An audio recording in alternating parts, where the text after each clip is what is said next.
before we get into today's stories, if you're a fan of the strange, dark, and mysterious delivered in story format, then you come to the right channel because and then he paced around his room for a while, getting mentally prepared for what he was about to do. And when he felt ready, he left his room, he went downstairs to the living room where Avery was still asleep on the ground, and he placed the rifle up against the side of his head, and he fired one shot, killing his friend instantly. If I end up murdered with my body in a coffin, I hope that my story it gets told by Mr. Collin. Ain't nobody better at describing what is awful. I would listen to another story of a person eating a waffle.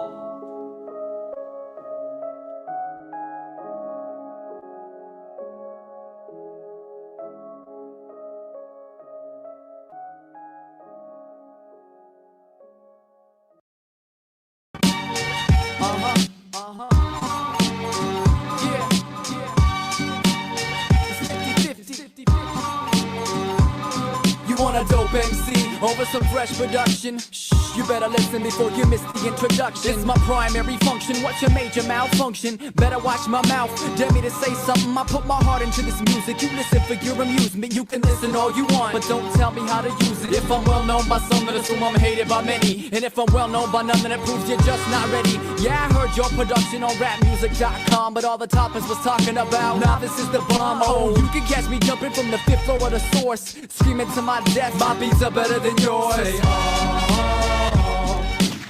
you getting more than you bargained for. Say, it's 50-50, no less, no more. Say, you getting more than you bargained for. Say, it's 50-50, no less, no more. I'm like a heart attack on blast, welcome back to your chest. Catch me if you can, I'm a pilot who cashes checks. Novice the co-pilot, set it on fire again. We in it to win it, the two of us invented a hit.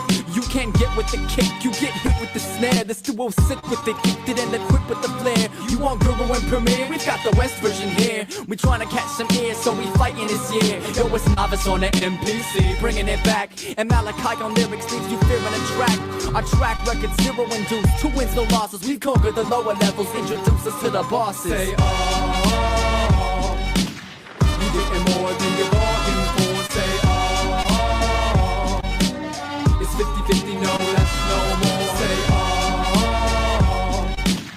you getting more than you bargained for. Say, it's 50-50, no less, no more. Welcome to the third verse, these are my last words. The record says the genre's dead, listen to it backwards. If this album was a church, then I would be the pastor. If I thought confusion would work, then I would rap faster. Hypocrites hit me with you're not lyrical when you're singing. You better quit your complaining, it's a miracle that you're still breathing. If you're keeping your head up, you better have a good reason. Cause you're a sitting duck and just one luck is hunting season. It's the new release, fresh like Dickies with a crease, and that's peace to all of my Los Angeles peeps. It goes 310-626-213. And if you feeling the kick, you better stick with me and say, you getting more than you bargained for. Say, it's 50-50, no less, no more. Say, you getting more than you bargained for. Say,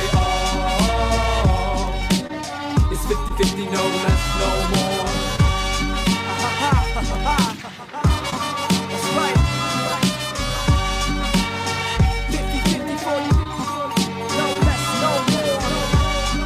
No less, no more.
Oh, there we go.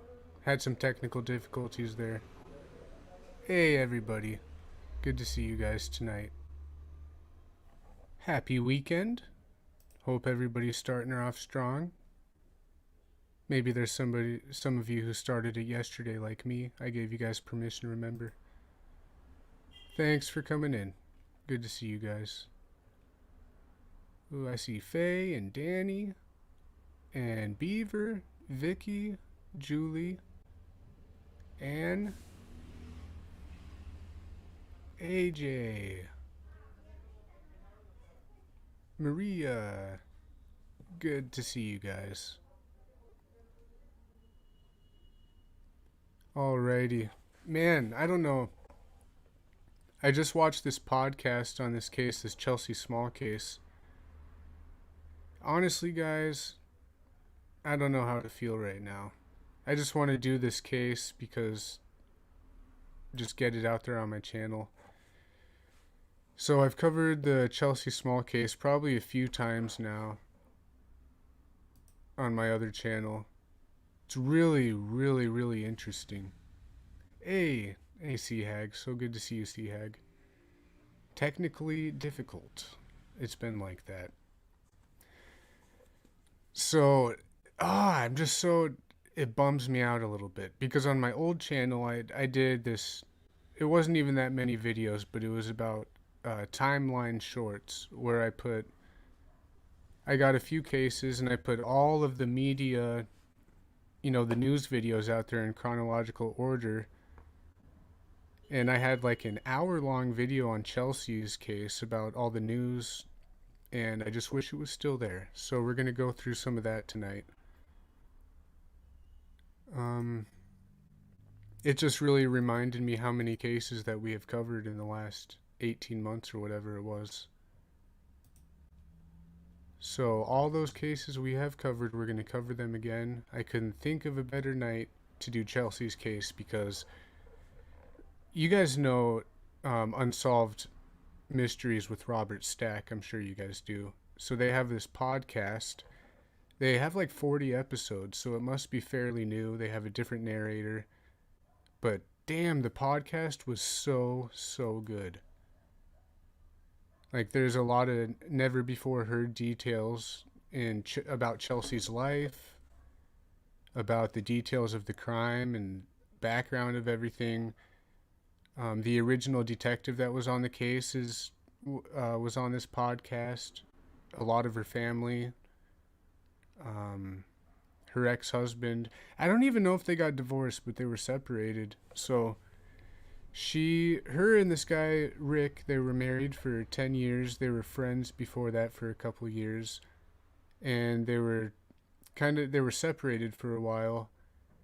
And Chelsea was going to school, going to college, and she was working at the same time. She was on the dean's list for physical therapy. I think that's what she was studying.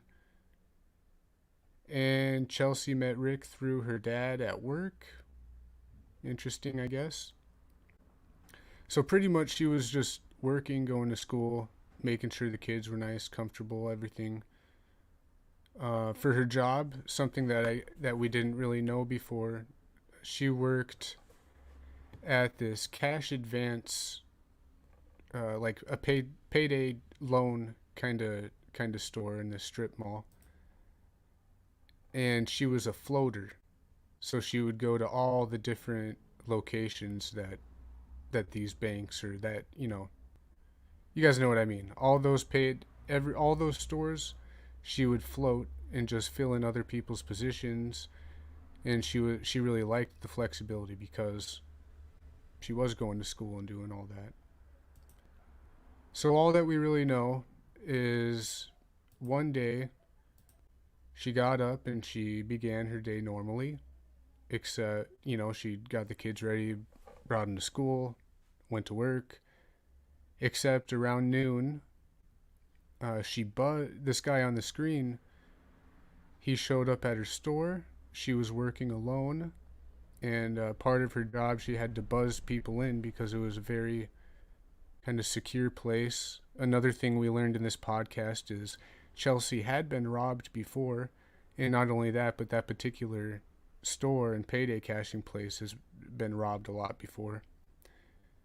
So it's weird that she surprisingly buzzed him in without a second glance. Almost, some people speculate he could have been casing the place, he could have been familiar to her, or even known her, but nobody knows.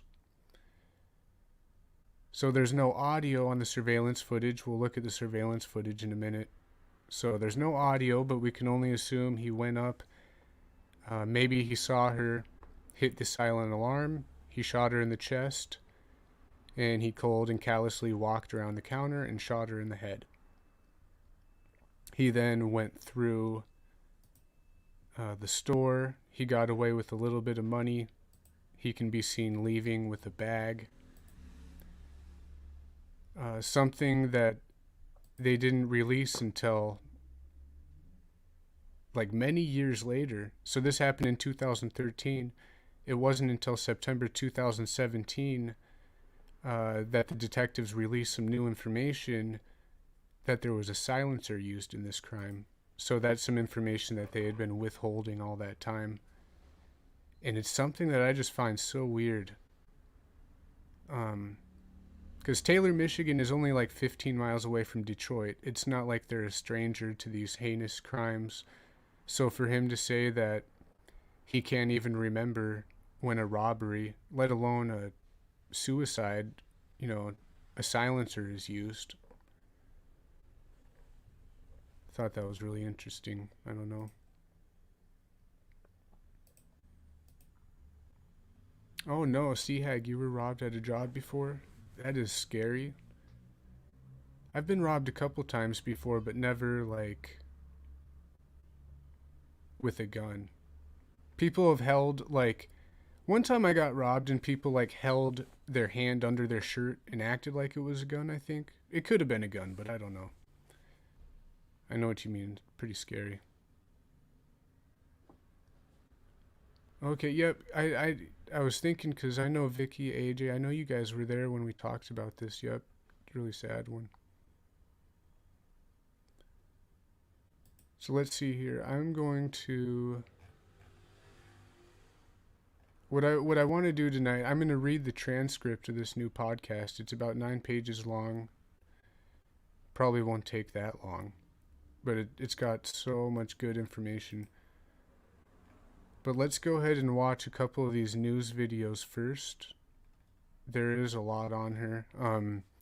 True Crime Daily, you guys know them. They've done a show. True Slime Garage, they did something there. Now with Unsolved Mysteries coming in, that is great for the case, really. Let me drop a link right now because there's also another podcast I brought up the last couple times. It is a podcast called Already Gone, and the lady's name who runs that is called Nina. I'm going to go ahead and drop that link in the chat if you want to see it. Here is the link I'm dropping also for this Unsolved Mysteries podcast. There it is. And I'm just going to share my screen and go through some of these videos. Also, it's worth mentioning, man, I'll just wait till we get to the transcript and then I'll come in with my thoughts, because there's a lot of new stuff that kind of, it's just interesting, nice to know after all the research we've done in the past on it. So let's see here.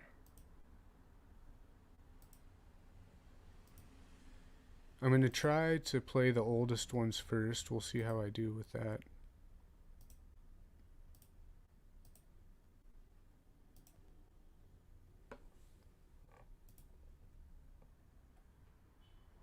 Let's see.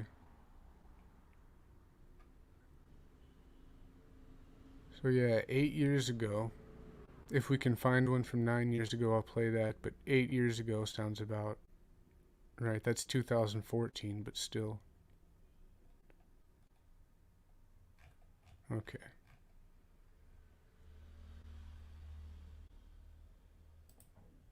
Police are hoping this surveillance video here will help Police are hoping this surveillance video here will help them solve the murder of Chelsea Small. Tonight, the reward has been raised to $2,500 for information that leads to the person who shot and killed the mother of two during her shift at a check cashing store. As 7 Action News reporter Anu Prakash explains from Taylor, her family is desperately hoping for a break in the case. 70 seconds. That's how long Taylor police say it took for this guy to murder Chelsea Small and steal some money from a check cashing store in Taylor. It all happened just before noon on Tuesday. Police released the surveillance video yesterday in hopes of identifying him. And while they have received some tips, they still don't know who he is and need your help. The video shows him leaving Advance America Cash Advance with what police say is a black or dark colored nylon backpack with a drawstring, a backpack they believe he used to put the cash he had just stolen. To us, this is someone who is perhaps has some type of experience with firearms and knew what he was doing. Police say surveillance cameras captured the whole crime, and it is clear to them that this guy was calm and quick. He goes to the counter, confronts the victim, and that's when she hits the panic alarm. He then shoots her, proceeds to go about the store looking for what we believe to be cash. Police say he made off with a few bucks after murdering Chelsea Small, a 30-year-old single mother of two who worked full-time and was going to school. Yep, all that for $30. Or what I can, all that you hear in the articles really is he didn't get very much money at all. Hope you're doing good. Welcome all you guys coming in. Just making sure. Can you guys hear me? I think I see my little icon there on the left. It's making it's doing something, so I think you guys got me. Hope you're doing all right. Heartbroken mother can only hope someone who can help bring her daughter's killer to justice won't stay silent. She didn't deserve this. Very caring person. Always gave everything from the heart. In Taylor, Anu Prakash, 7 Action News. Whoa, hey. That guy's crazy. That's what orange soda does. Stay away, kids. So there's one, one of the videos there. That's one of the older ones. It's really, I don't know. I'm going to play this video because I want to talk about, it's just very interesting to me. So the title of this video is Concordia University Students Dig into Years-Old Chelsea Small Cold Case. So I think these young guys, men and women who are studying criminology, they had this super cool professor who let them pick a real-life cold case and do some research and investigating for like one of their semesters or something like that. But anyways, they dug in and they ended up releasing a lot of information to the public that wasn't previously known. And in the podcast, when the lead investigator on the case at that time, when he's talking, he said they had already had all this information. So it kind of lines up with Frosty Flake's comment of they don't know anything law enforcement doesn't. But it was still super interesting and kind of a cool story for people who are interested in like criminology and all that. When we think of college assignments, we probably figure it involves books and essays. But for some local college students, a criminal investigations class meant doing some detective work on their own. Students at Concordia University in Ann Arbor were assigned to dig into the Chelsea Small cold case, who was killed some 5 years ago in Taylor. 7 Action News reporter Anu Prakash shows us what they came up with and what police are saying about it. This is the case file for the Chelsea Small murder investigation. There is a lot of information here, but police are still looking for that big break. November 12, 2013 was supposed to be Chelsea Small's day off. It ended up being her last day on Earth. She had switched with a coworker at Advance America in Taylor so she could be there for her son's 5th birthday a few days earlier. But around noon, her life ended when this man walked in with a gun. She hit the panic button, but he shot her twice. With no closure, it really makes it difficult dealing with the emotions that, arise every day. 5 years later, this grainy video of her killer is still the one big clue that police have. They say his gun had a suppressor or silencer. Some money was stolen, but police don't think robbery was the motive. Doesn't take the time to ask where the money's at or ask her anything at all. It's just basically right to shooting her. It just leads me to believe that they, went there with the purpose of killing. Detective Joshua Schneider was a road officer when Chelsea was murdered. Now he's in charge of the case. We're still receiving leads, we're still receiving information, and it's still a very active case. One of those calls recently came from an unlikely place. Concordia University professor Frank Rubino. He, obviously said to me that he had some information that would, possibly be pertinent to our investigation here. Turns out Professor Rubino had assigned students in his criminal investigations class to a cold case. We would look at, okay, so what would you do if you're dispatched to this case? One of his students, Dakota Bostic, is a former Taylor Police Department intern. It was Dakota's idea for the class to look into Chelsea's unsolved murder. Just from seeing it during the internship, just passing by the boxes of material they have, that I was going to definitely bring it up in class. The students spent the fall semester doing interviews with police and internet searches for crimes where suppressors were used or where they were stolen. That's when they learned about a gun store robbery in Jackson, Michigan that happened 6 months before Chelsea's murder. We found a gun store robbery that involved the taking of several suppressors and several weapons. One of the suppressors that was stolen from that incident is the same caliber as the gun used in the Chelsea Small murder. They say they also saw physical similarities between the suspect in that robbery and Chelsea's killer. So this is something that they talked about in this new podcast as well. And back last year when we were talking about this came up. And it's really hard to find I think I found an article that was released by the ATF maybe, where they had an article about that unknown individual on the left there. So I was under the impression that this guy might have been caught, or they were just speculating that he might have been somebody to serve time. Not really sure. But in the new podcast, they do say that this man has never been found either. So Jackson, Michigan, and Detroit, or Jackson, Michigan, and Taylor. I don't know how far away they are, but interesting. Very interesting. When I did this show before, we did actually have Harvey here too, Harvey Carroll. So he said that there was definitely some similarities. And they might be the same person. I forget exactly what he said, but I do remember it was nice to have Harvey around. He was getting interested. That's awesome. Thank you, AJ. Anybody watching too, watch the live chat replay, because the Justice for Chelsea Facebook group. Good stuff. Hell yeah. Again, welcome everyone for coming in. Lotus, good to see you. Everyone who I didn't say hi to, thank you for coming. That's crappy. Hag. If you're getting robbed, then it's like the boss should definitely be able to help you put in some kind of preventative measures so you don't have to deal with that again. Ugh. Okay. I think it's time that because when they do the podcast, it's really, they do tell all the story. Don't want to be here forever. We'll get started. I will go ahead and just link a couple articles in the chat if you guys want to read them, though. I guess I'm not all that close to getting into this transcript because I got a couple more things I wanted to bring up, actually.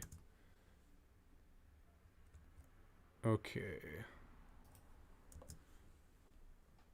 So I pulled up... Wait. Okay, yeah. I pulled up the map when Grahey was on their ass. Give me a second. Yeah, baby. Okay, so this is Telegraph Road. And there's a strip mall right here. Shortly after this happened, they changed businesses, they moved shop, they left, but I believe this is where this happened. It's really crazy because look how busy Telegraph Road is, and look how many highways and interstates there are. Like, I don't know. Really, when you zoom out, you can see, like, this guy could have been a trucker or something. I don't know. It's like right in the veins of all the highways and interstates. There's an airport close by too. But what was I gonna say? So, dang, I think I zoomed out way too much. Have to refresh this. It's on Crowley. I'm trying to see her vigil. There it is. So, I'm going to type this in.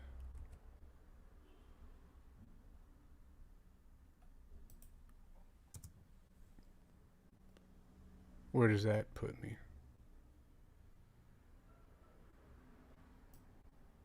See, does that make sense? I put in an address and now there's 2 pins.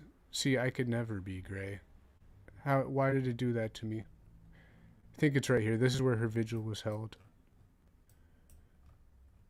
So this must be exactly where it happened. Since then, it looks like it's turned to a Jackson Hewitt tax service place. I don't know. Maybe just because there's a lot of open area, that's where they had the vigil. I'll have to go to map school. I'll do that next week or something. What up, Roscoe? Good to see you, man. Back, dude. Back in business.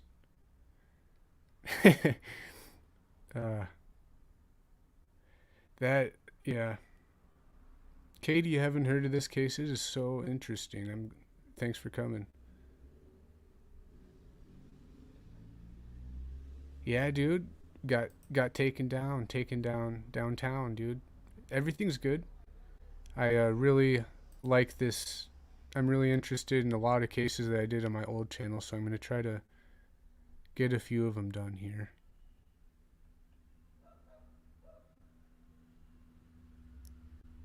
Harvey Carroll Jr. Nope. That is yep. Chelsea's gravesite was robbed in October 2020. The accused pled guilty and was sentenced to 6 months probation and court costs and restitution. She was an old friend of Chelsea with special needs. Heartbreaking. Man.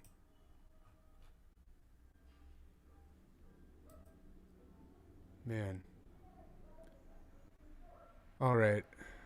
What else was I gonna do?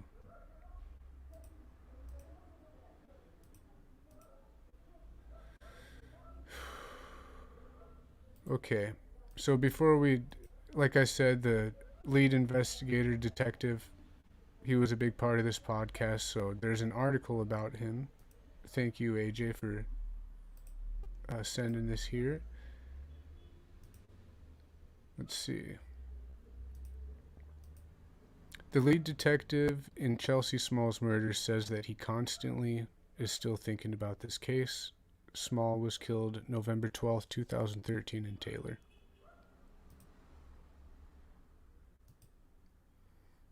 It's been nearly 7 years now, 8 or 9.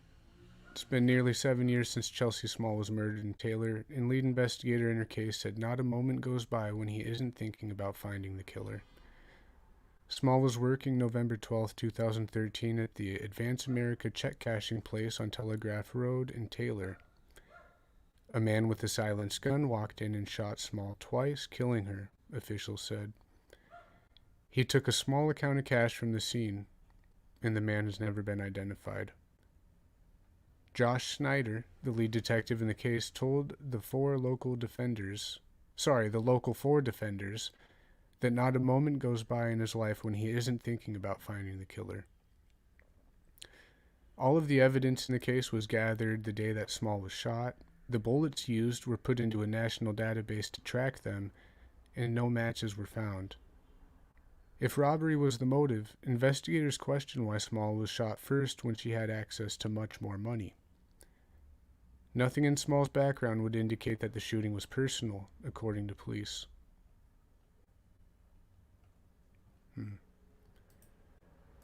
So definitely invested that guy. You're seeing it right. Sea Hag's alive and about, dude. We're getting in there tonight. We're doing it. What's okay, I think it's about time. Let's get into this. Shit, that's what I was gonna do. While the map was up. Aw, man, I totally screwed that up. It's okay, I can do it again. Always second chances. Let me see something.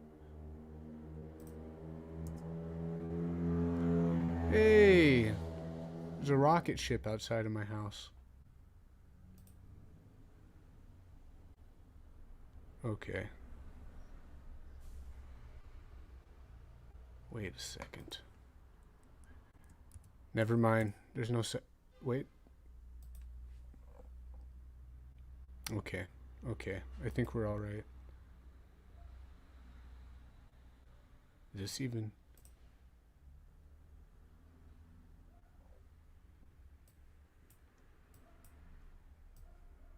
Jeez. I'm probably way off on this.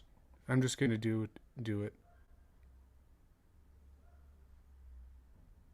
Never mind, guys. I'm sorry for the being technically difficult tonight. I do not want to mess around with this right now. Really. Anybody making jokes about maps? Holy... I dare you guys to try to mess around with Google Earth. That thing is like a monster, I tell you.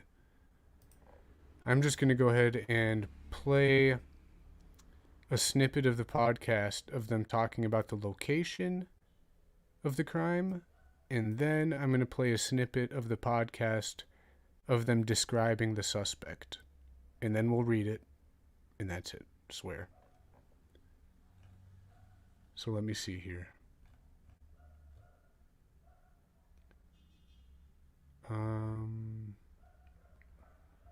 Okay.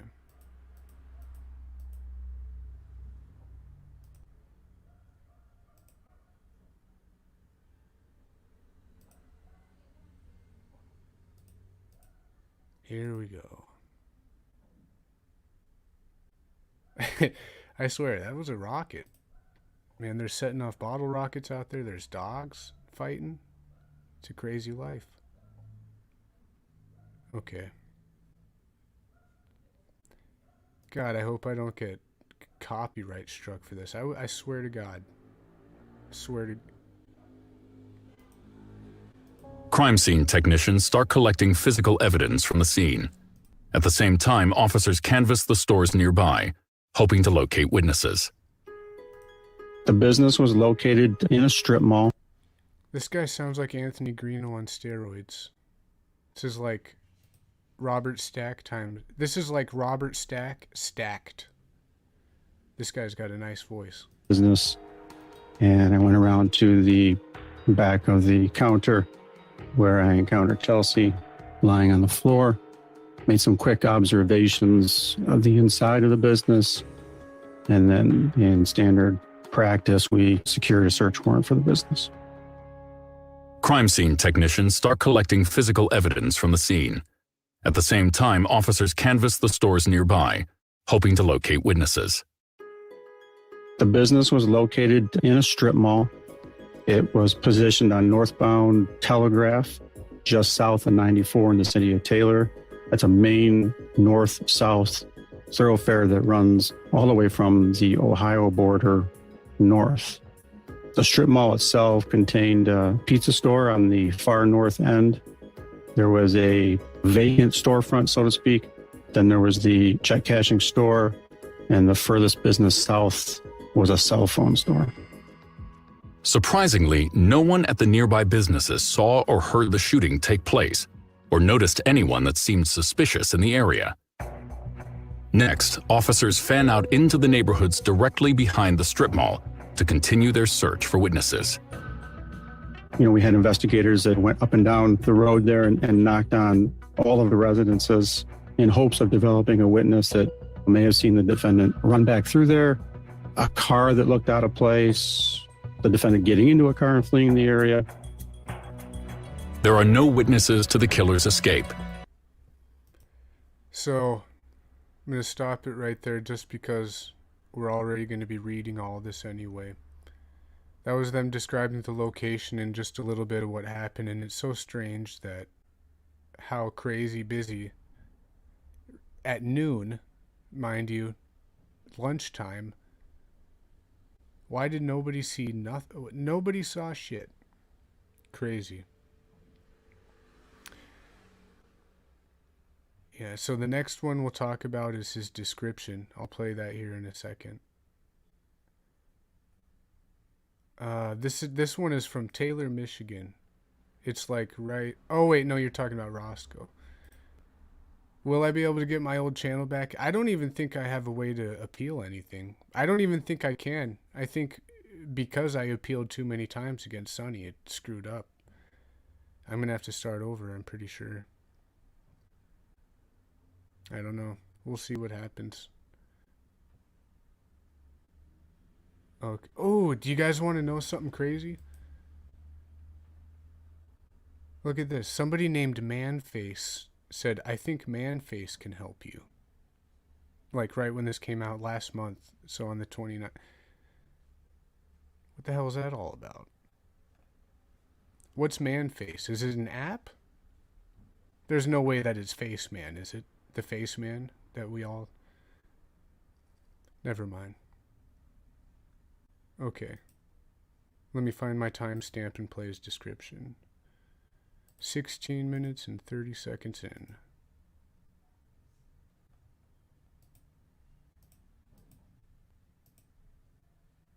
This surveillance video will help them solve the murder of Chelsea Small.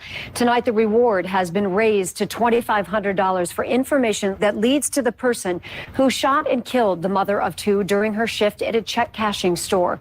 Her family is desperately hoping for a break in the case. The surveillance video doesn't give us a quality view of his face. What it does give us is what I would consider a quality description of him physically. We believe him to be, somewhere between the ages of 35 and 50, about 5'10". He's got shoulder length, dark colored hair, well beyond the collar of his jacket. He has a slouch to him, a hump or a curve to his back, so to speak, when he walks. The light colored t-shirt of some sort, dark colored jacket, a dark colored ball cap, and what appears to be work boots of some sort. He was wearing dark colored pants, like a utility pant, almost as though they have pockets on the outsides of the thighs. And there's a white label on the hip.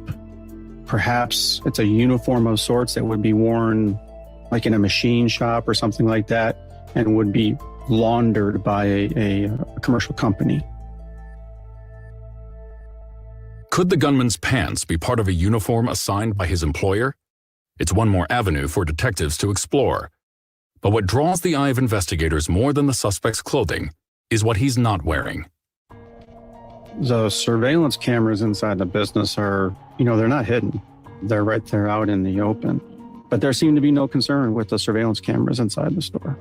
No effort to conceal his face at all. It certainly doesn't appear as though he was wearing gloves during the incident. So no real effort to disguise himself whatsoever. I've got to assume that as quickly as this played out, that he spent some time to quote unquote case the business, I think. If the suspect was aware of the security camera, why wouldn't he try to hide his identity? That detail only adds to the mystery that investigators must solve. Okay, that's enough, you Mr. Deep Voice Man. We're gonna have to go ahead and start reading now. Those were two... I don't know, I just wanted to play those snippets with that information from those two parts, but really what makes this such a great podcast is all the appearances by people like Rick, her husband of 10 years, her mom, Deb, co-workers, and like I said, the law enforcement that was on the case back then. So I will go ahead and drop this link one more time if you didn't catch it. If you guys want to listen to this podcast later, I recommend it.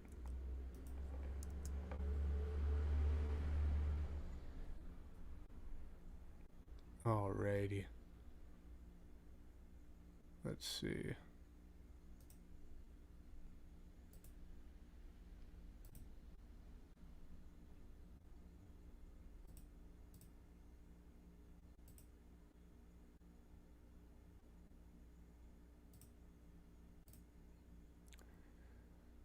Also, if you guys want to read along, here's the transcript if you guys want to read it with me. Probably not going to do the best job because a lot of people, see, look, like it'll say Debbie Cameron, that's her mom. It'll say Rick Farley, that's obviously the husband. I'm just going to say their name and then read. Like narration, I'll just say, this is the narrator. This is probably going to be pretty annoying, but it's only 9 pages. It's actually a lot. I don't know if I'm going to be able to do this.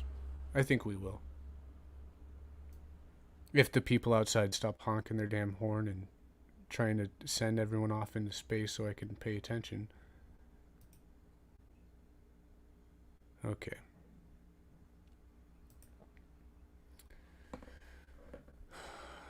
And I'm going to skip some of the stuff, so I'll just read it.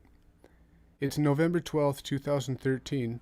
At 12:01 p.m., 15 miles south of Detroit, Michigan, police in the small city of Taylor respond to a silent alarm triggered at a payday lending business. They arrive to find the door locked. No sign of a crime in progress, but no one seemed to be inside. Officers break the glass door to enter, and behind the counter they find the clerk. A 30-year-old single mother of 2, lifeless on the floor, with bullet holes in her chest and head.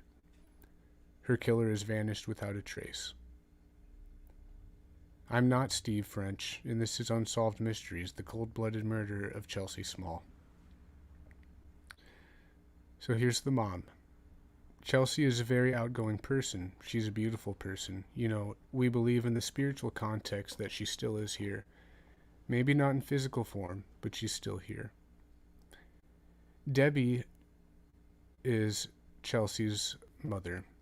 Chelsea was the oldest of her 2 daughters, and they had an especially close bond. Here's the mom. Anything that we could do together, anything that we could find to do together, we did. We traveled together, we did family reunions together, spent a lot of holidays together working in the kitchen. She's one of those people that everybody always enjoyed being around. I couldn't ask for a better child to have. Here's Rick. He says Chelsea was about 5'11", she had blonde hair, and personally I considered her to be absolutely beautiful. Rick Farley was Chelsea's longtime boyfriend, and they have 2 children together. Here's Rick again. Chelsea and I had been together for 10 years as a couple. And a couple years as really, really close friends prior to being a couple. When I first saw her, I just knew there was something about her, and I just wanted to meet her and be around her. The mom says Chelsea met Rick through her dad. They were together at a local airport. He was several years older than her, but it was a good relationship. Once she became a mom, we got exceptionally close because at that point, I had no other grandchildren. Her daughter was always her little princess, and her son Logan was always her baby, as she called them. That's my baby. You couldn't have asked for a better mom at all.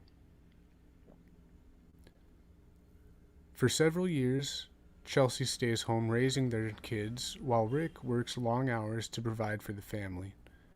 But after 10 years together, Chelsea begins to have some doubts about the future of their relationship. The couple separates, and Chelsea starts working to build a more independent life for herself. Rick says Chelsea was going to school and she was working. We were in different houses, but we were still functioning as a family, and we still hung out with each other. We still went places with our children, and I think that she was just basically trying to be career-minded and just trying to make sure that the kids were going to have a good life, whether or not her and I were together or whether we were. separated. Narrator says Chelsea thrives in her new role. She is on the dean's list at a local community college, pursuing a physical therapy degree. She also works full-time for Advance America Cash Advance, a payday lender with several branches in and around Detroit. The mom says Chelsea was working for Advance America. She had gotten the job through a close friend of the family, and she would go from building to building wherever they needed her help at. Debbie, the mother, admits that she wasn't completely comfortable with her daughter's job because the friend who referred Chelsea to the company had experience with criminals targeting the business. The mom says that we knew for a fact that she had been robbed a couple of times, and it makes you very apprehensive about that possibility being there. There were times that she was unsure of a situation, and she would call and she would leave her phone open, sitting on her desk so that I can hear anything that was going on. Chelsea doesn't worry about the risks. The flexible schedule allows her to balance work, school, and family life. Shortly before her son Logan's 5th birthday, Chelsea asks another employee to trade shifts so she can celebrate Logan's birthday with her family. So she wasn't even scheduled to be working that day, and this is what Rick has to say about that. It was November 8th, and we were having a birthday party for our son. Birthdays were a big time event, and Chelsea was always kind of like, the life of the party, always being the one shining around everyone else and being social. 3 nights after Logan's party, Chelsea pays Rick a visit at his home. Rick says, she had come over and we were just talking about the party, and we were talking about Christmas. And in the last few months of us being separated, we were actually talking about getting our family back together and giving it another shot. And we embraced, and she left, and that was the last time that I saw her.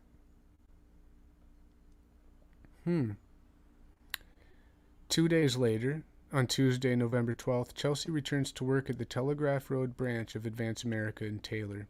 Normally, Chelsea is off on Tuesdays, but today she's covering for the employee she had just traded shifts with. Her mother, Debbie, speaks with her that morning. Here's her mom saying that she had called me right around 10 o'clock, 2 hours before. She was on her way back to the bank to do a large deposit. That was not her normal scheduled day at work, and she needed to basically do a whole lot more additional stuff that particular day. After a brief conversation, they make plans to speak again later. But shortly after noon, Debbie, the mom, her phone rings again, but the call isn't from Chelsea. It's a concerned friend reporting that the Advance America location where Chelsea was working has been robbed. The mom races out of the door to check on her daughter. She says, I was heading to her store, which was a good 20 minutes away, when I got a call from Taylor PD. They proceeded to tell me to come to the police station, and I'm like, no. I'm all right. I'm headed to the store right now. And they're like, Miss Kamen, just come here. We'll talk. Somebody will be downstairs waiting for you. So that's what I did. But by then I already knew. A short time later, Rick checks his voicemail, and Debbie had left him several panicked messages. Rick says, so I immediately called her, and she said, Rick, you gotta go to the police station. Chelsea's been robbed. She wouldn't tell me if everything was okay. I kept saying, is Chelsea okay? Is Chelsea okay? When I got to the police department, there was a room that they had set up for the family where Chelsea's mom and dad and her stepdad, and of course I was there. I was just being questioned. And in my heart, I knew that there was something really, really wrong. And I said, is Chelsea alive? And he said no. While the family gathers at the police station, detectives are already on the scene at Advance America. So here is Steve Schwein, one of the detectives. When I arrived there, the scene was caution taped off. There were a number of uniformed officers on scene as well. I think the entire detective bureau at that time. Steve Schwein is a retired detective with the Taylor PD. He is the original lead investigator assigned to Chelsea Small's case and was one of the first to arrive at the scene of the crime. Steve says, I met with my partner. He and I stepped into the business, and I went around to the back of the counter where I encountered Chelsea lying on the floor. Made some quick observations of the inside of the business, and then in standard practice, we secured a search warrant for the business. Give me a second, I need something to drink. I think I'm just going to check into the chat really quick. I can't, my throat is all scratchy. Mike, what the hell are you doing here, man? Happy Friday. Stranger, what's up, dude? Good to see you guys.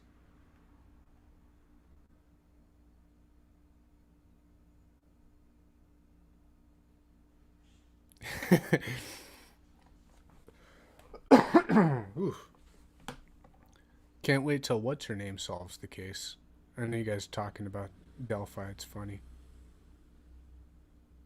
That's all I needed was a good cough. I think my throat feels better.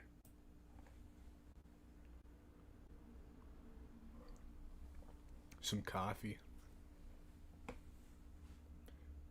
Yeah, welcome guys. Thanks for coming in. Let's see.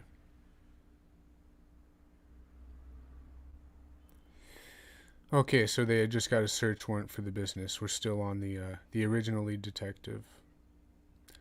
Crime scene technicians start collecting physical evidence from the scene. At the same time, officers canvass the stores nearby, hoping to locate witnesses. So here's Steve again. This is the part of the audio that I played. I'm going to skip forward just a little bit. You know, we had investigators that went up and down the road, and we knocked on all the residences in hopes of developing a witness that may have seen the defendant run back through there, a car that looked out of place, or the defendant getting into a car and fleeing the area. But there are no witnesses to the killer's escape. But back at the crime scene, investigators discover a critical piece of evidence. A surveillance camera inside the store has captured Chelsea's murder in chilling detail. Detective says, Chelsea is seated at the counter.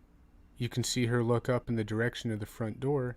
She leans a bit to the left and presumably releases the lock on the door because it's a business that you have to be buzzed into.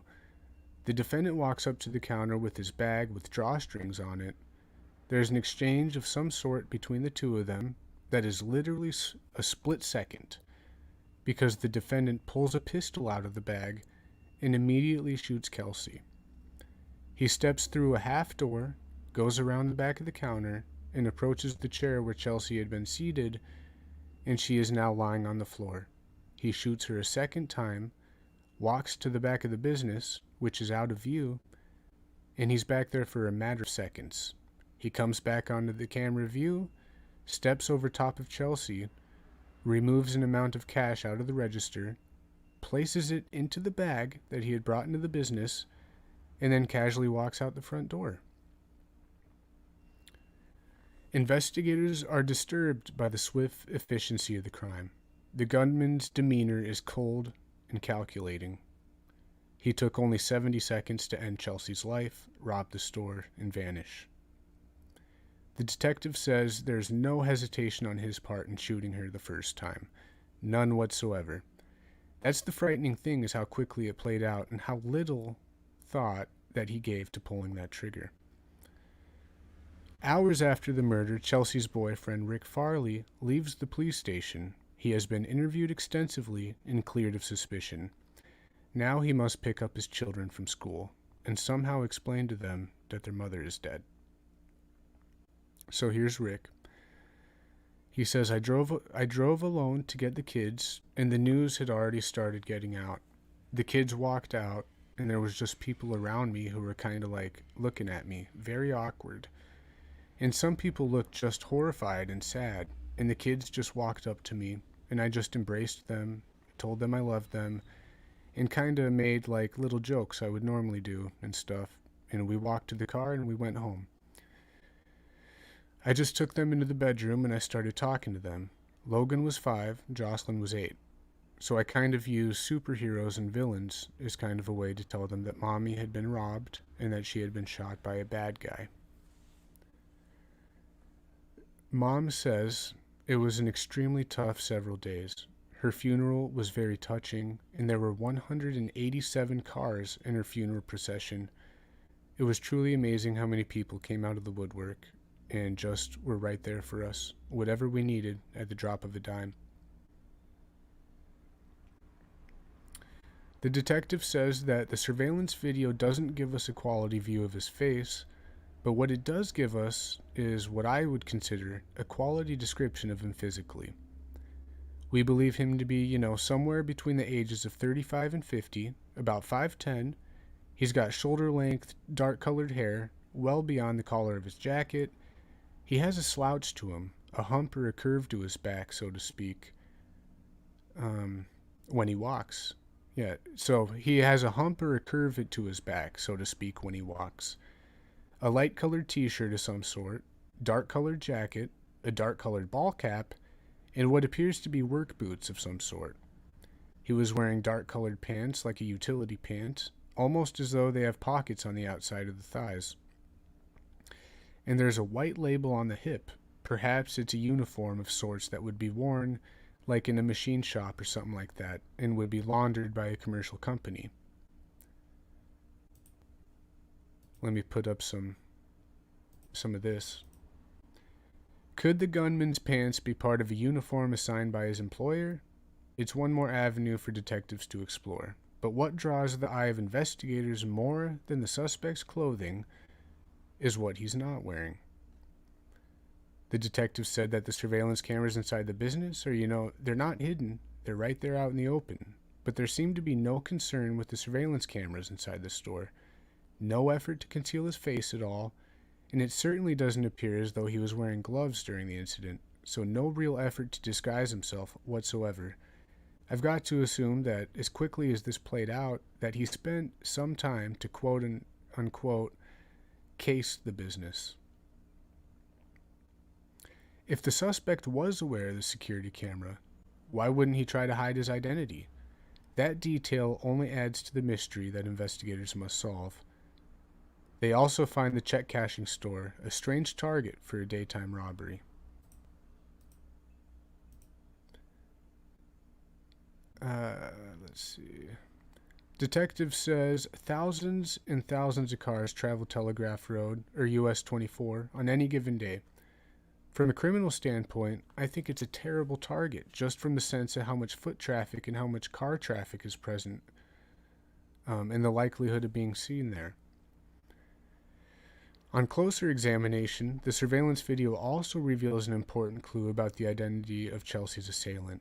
The way the suspect handles his weapon tells the investigators that he may have extensive firearms training. So, without reading this, I'm reading my own notes. Somehow I still have my notes from like 6 months ago or whatever. And let me see. So I have here, there is evidence that his gun malfunctioned at one point. He either fixed a jam or corrected himself extremely quickly, indicating prior military, police, or security background, or at least an advocate of firearms, frequents gun ranges, etc. So that's all that I knew, anybody knew. And in this podcast, they go to tell you how it happened both times that he shot. So stuff that nobody really knew. He comes in with a silencer, nobody knew for a long time, and his gun malfunctioned both times he shot her, which nobody knew. So yeah, I can understand how that indicates kind of an expert of firearms. If you look at that picture on the far right there, that's him clearing his gun. So I'm going to grab a drink and read what the detective had to say about that.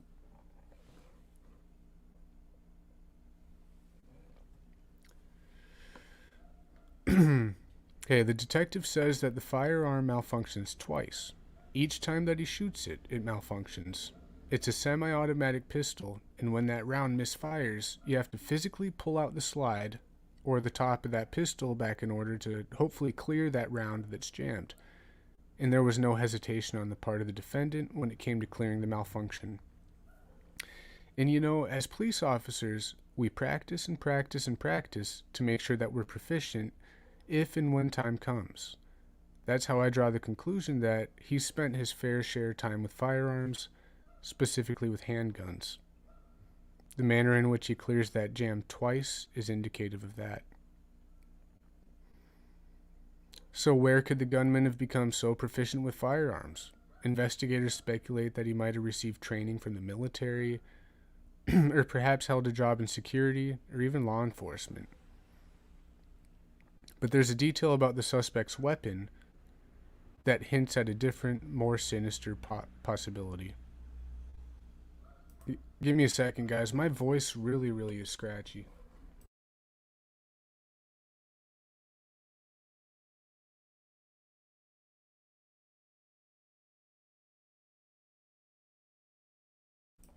Alright, I think I'm good. Okay, so on the weapon, detective says visible on the surveillance video is what appears to be a suppressor, commonly referred to as a silencer. In my 15 years as a detective, I never handled a robbery case that involved the use of a suppressor. We reached out to area departments, and no one that we spoke to has handled a case in our area that involved the use of a suppressor. The narrator says the use of a silencer, the second shot to the head, and the suspect's calm demeanor all suggest that he's an experienced killer. Is it possible that he entered Advanced America that day not to steal money, but instead to take the life of Chelsea Small? The detective says this is something that I and other investigators in the office have tossed around back and forth. You know, the whole idea of motive. What's the motive here, right? I mean, there's one school of thought that it's robbery that really goes sideways, and then, you know, the other school of thought thinks that he goes there just for the sole purpose of killing her for some reason. Investigators look extensively into her background, but find nothing even remotely suspicious to indicate that someone wanted Chelsea dead. Rick, ex-boyfriend, says, she wasn't even supposed to be there that day, so I'm not sure how she would have been necessarily targeted. There was also the idea that someone else that should have been there was not, and this person was targeting the other person. So is it possible that Chelsea was not the killer's intended target, but an unfortunate victim of... Hold on.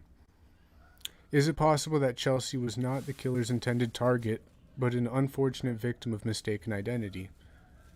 The detective said that nothing suggests to us that there was any involvement of the part... Sorry, just a second.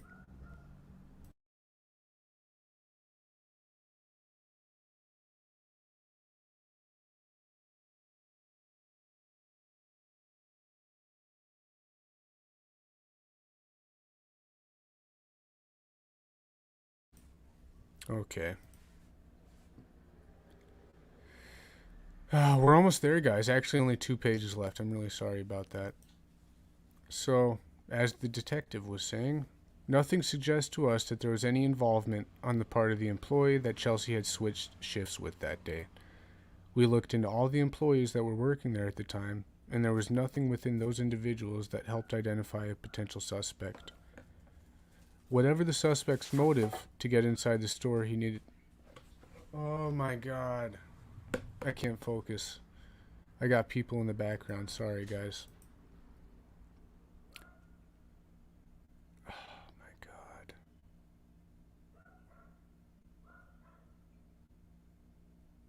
Okay. I'm just going to read it again. Between the dogs and the background noises, I just can't concentrate over here. The detective says nothing suggests to us that there was any involvement on the part of the employee that Chelsea had switched shifts with that day. We looked into all the employees that were working there at the time, and there was nothing within those individuals that helped identify a potential suspect. Whatever the suspect's motive, To get inside the store, he needed Chelsea to push a button and let him in. For Chelsea's mother, the ease of which her daughter unlocked the door suggests that she might have known her killer. Mom says she let him in without the blink of an eye, not asking him to remove his hat, didn't bat an eye. Let him in like she knew him. If she would not have known him, it would have been like in the past, you know? She would call me and she would say, "Mom, I'm going to leave my phone open," and I'd be like, "Okay." She didn't even attempt to do that. So whoever this person was, she knew well enough not to feel the need to call me. Taylor PD has conducted a thorough investigation into everyone Chelsea knew, but could there be an unknown acquaintance that the detectives missed? Mom says, at one point Chelsea did have a customer when she worked at one of the other stores who continued to hound her about going and wanting to go dating with her. And I do remember her telling me that it was an older guy. That person is a big question in my mind, but I don't remember a name of who this person was. Without more information, Taylor police cannot turn Debbie's hunch into a viable suspect, but detectives soon learned of a crime that happened 6 months earlier in a nearby community that might be related to Chelsea's killer, which was that robbery of the gun shop we talked about. So here's the detective on that. Early on, we had received some information about a burglary that had occurred in Jackson, Michigan, and it had occurred at a sporting goods store. During that theft, a number of handguns were stolen, 45 calibers specifically, and some suppressors. We reached out to the business, received some surveillance video, and made the comparison with the defendant in our case, and I'll say that there is some strong similarities physically between the person that's in their video and the person that's in ours. And no defendant has ever been successfully developed in that case either. Coincidence? Maybe. But physical appearances of both the defendants, yeah, they're pretty similar.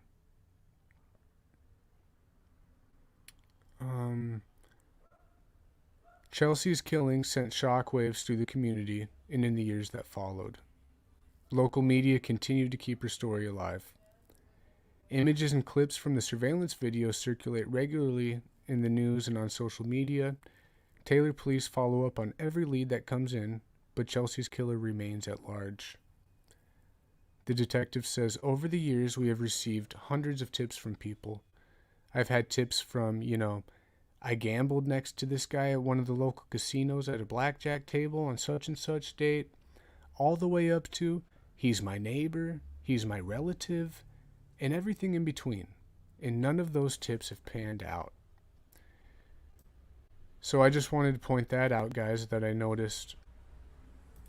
Even though they do have a tip in this case of somebody saying that's my relative, that's not even enough. So the detective went on to say, I retired back in 2016, and I get emotional about it, right? It was tough to leave this case behind. It really was. I could understand us having such difficulty in closing the case if we didn't have surveillance video and we didn't have something to go on. Yeah, the video's not great, but it's not horrible either. It gives us a lot to work from, and I'm really, really surprised that we haven't developed a defendant out of what we have. I didn't know Debbie, Chelsea's mom, before this incident, and now, almost 8 years later, I can honestly say that I consider her a friend, and we speak often, and I still hear the pain in her voice when we talk, along with the rest of Chelsea's family. It's really, really difficult to have not been able to give them the closure they're absolutely deserving of. So who killed Chelsea Small? Was his motive money, or was it murder? Unless new information is revealed that can shed light on these questions, investigators and Chelsea's family can only speculate. Rick says, I don't believe it was someone targeting Chelsea for any reason. There's a lot of people that have said it was someone that was driving through town and just wanted to do a robbery and then split. I don't know if I believe that, He had a silencer on his gun, so you don't put a silencer on your gun unless you intend on shooting someone. It's just pure evil. Honestly, I don't see how it can be anything other than just pure evil. Whatever his motive, the mysterious gunman did not only take Chelsea's life that day, but her family still grieves her loss and struggles to move on while her killer remains free. Her mom says, "We've watched these children cry. We've watched them be alone. I would get the little plant that, Logan was in kindergarten and he would bring home on Mother's Day. It should not have come home to me. It should have came home to her. He was completely and utterly took away. He completely and utterly took away a young mother's joy at raising her children.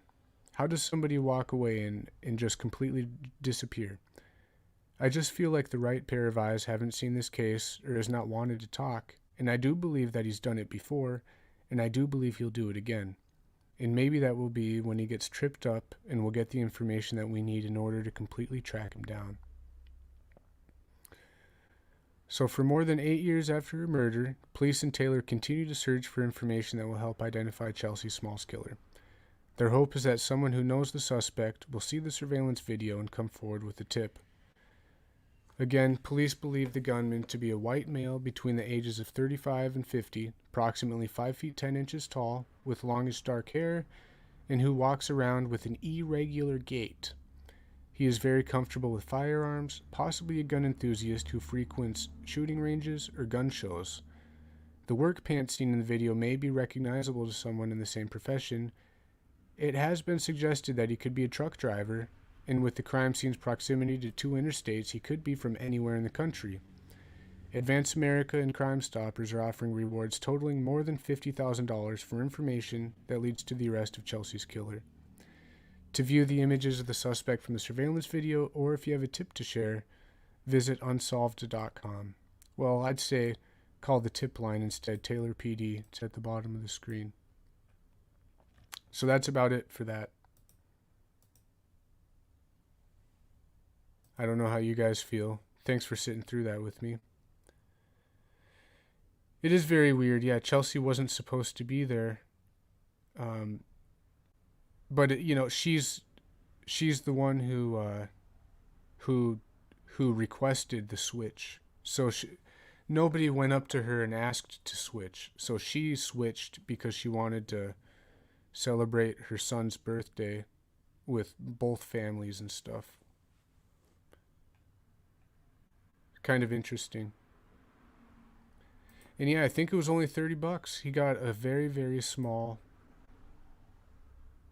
amount of money for that. If there's any case where a hitman's involved, and I'm right with you, he looks, to me, he is so calm, collected, callous. He is cold. One of the coldest things I've ever seen.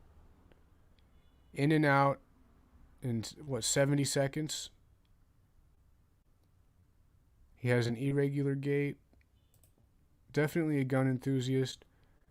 Something that I speculated, even though you can't really see, with all the pixelation, can't see really anything, but I speculate he was freshly shaven that day. Could be somebody who normally has a big old beard, because his face looks really soft. I don't know. Looks like coveralls over street clothes. Huh. What if the uniform was a disguise? Great questions, great questions. Because you can visibly see emblems on his hat. You can see tags on his pants. He obviously wouldn't wear his work clothes to this. Maybe just a disguise, but who knows?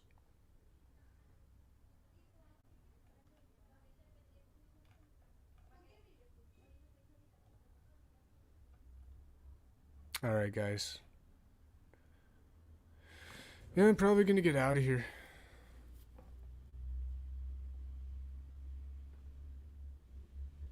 Any of you guys have any... Really, if you guys remember any of the cases that I covered on the old channel, email me, because I'll cover them again. I think it feels better and more comfortable covering it like a second or third time around anyway. Super bummed out, man. There was so much good true crime videos on my old channel. So bummed out. Breonna Maitland, Kendrick Johnson, Maybe Evansdale. I don't know. I never even really... Just so many. I don't even remember all the cases I've covered. We'll just have to do it again. You think it does look like he has gloves on? Yeah, possibly. I don't know. Oh, that looks kind of freaky. There we go. I don't know. Either way, Chelsea was my age, man. That's too young to go. Her children had to grow up without a mom. There's her mom, by the way, that we were reading about. There's Debbie with Chelsea right there. Two beautiful girls. Hope she's resting in peace.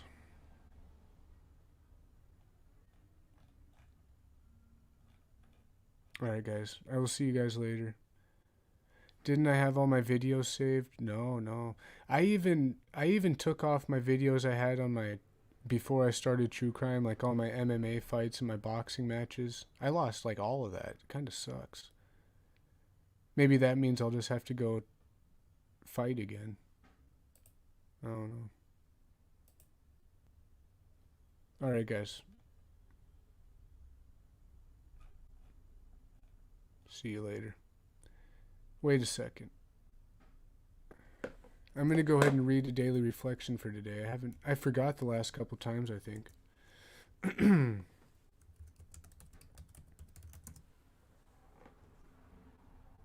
See what we got here.